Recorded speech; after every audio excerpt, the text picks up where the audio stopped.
Hello there, and welcome to this collection of notebooks and tutorials on audio coding. This is a course offered by Professor Schula at the Ilmenau University of Technology. I am Renato, the instructor for these online materials, and on this tutorial we'll continue talking about filter banks. So now we'll move on to block switching, and I recommend that if you have access, if you're studying in some university, you can check with your institution if you have access to this book, Audio Signal Processing and Coding by Andreas Spanias, Ted Paintner, and you can maybe have access through the IEEE library or for the online library from William. So this is a very good book to talk about the contents not only of block switching but the other contents we will discuss during this tutorial. So we will talk now about a problem that occurs in frequency domain coding of audio signals, that is the appearance of pre-echoes before transients. So in the case of a silent period followed by an attack, followed by a transient, this can cause quantization errors and it can cause distortions. So these pre-echoes, they become audible, especially at low bit rates with comparably higher error distributions. But it's a good point that these pre-echoes, they can be masked by the time domain effect of pre-masking if the time spread is of short length. So we can reduce or avoid by using analysis and synthesis blocks of short lengths. So this is an illustration. So here we have silence, then we have a transient, so there's an attack here, and then these distortions, this noise can appear because you are using blocks that are too long. So our approach to solve this problem is to use what is called block switching to lower the number of subbands.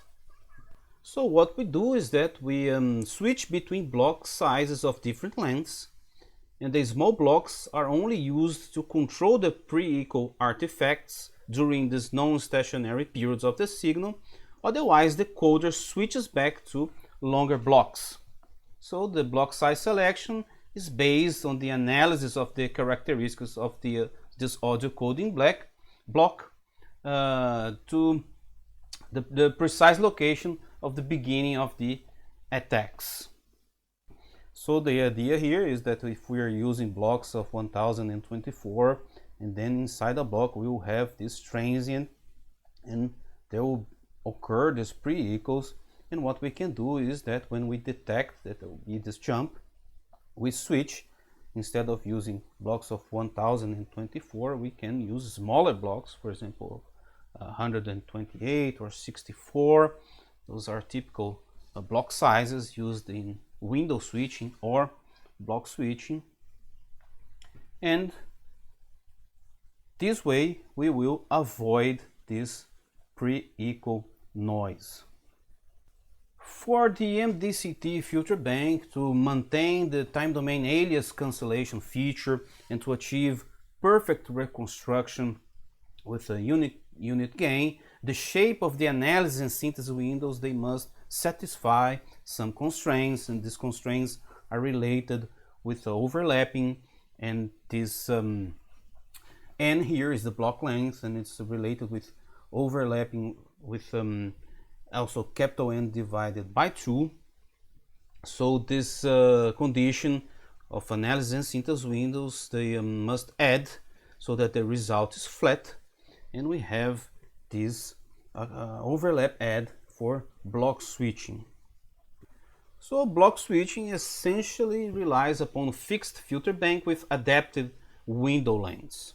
So here, for example, we have an example where we have here a long window, then we will start something what we call the start window, then we will have short windows, a stop window, and then it goes back to long windows again. So this is an example window switching scheme that is used, for example, in MPEG 1 layer 3 or the MP3, And these transitional start and stop windows are required in between the long and short blocks to preserve the perfect reconstruction properties of the filter bank. And we see that shorter windows will imply in better resolution. So for more information about block switching or window switching, I recommend also that you take a look at this report from Karma, at this perceptual audio coder using a window switching, and then it goes more in depth into the steps required for the block switching, and also on the book, the audio signal processing and encoding, especially at this chapter here, chapter 6, time frequency analysis, filter banks and transforms, and there will be a session talking about pre-echoes and also this window switching or block switching.